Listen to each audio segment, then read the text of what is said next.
100% నిలబడతాం, క్వశ్చన్ లేదు. పార్టీ ఒకవేళ నాకు చెప్తుందో నిలబడమని, సీఎంని ఓడగొట్టి పోతా నేను హైదరాబాద్కు ఖచ్చితంగా. ఈరోజు కొడంగల్ ప్రజలు లోకల్ అడుగుతున్నారు, లోకల్ ఫీలింగ్ వస్తుంది. లోకల్ ఫీలింగ్లో జనం అంతా లోకల్ని కోరుకుంటున్నారు. 100% ఈసారి రేవంత్ రెడ్డిని ఓడగొట్టిపోతేనే ఖచ్చితంగా వస్తుంది, ఆ ఛాన్స్ వస్తుంది. జనం నాకు ఇస్తారా, ఆ ఛాన్స్ ఇస్తారని కోరుకుంటున్నా.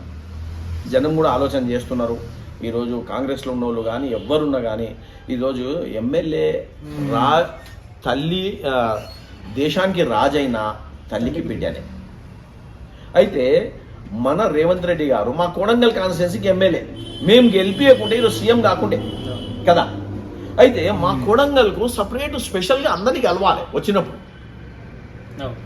అతన్ని కలవకుండా షాడో సీఎంలు పనిచేస్తున్నారు. షాడో సీఎంలు ఎవరెవరో పనిచేస్తే ఎట్లయితుంది? ఎట్లా ఇన్ఛార్జ్ తిరుపతి రెడ్డి గారు మంచిగానే అందరికి అందుబాటులో ఉంటున్నారు అంటున్నారు కదా. అది చూడండి, సీఎంఏ, ఎమ్మెల్యేనే, ఎమ్మెల్యే తమ్ముళ్ళు మొత్తం ఫ్యామిలీ కూడా సపోర్ట్ చేస్తే ఏమవుతుంది? ఎమ్మెల్యే మేము కోరుకు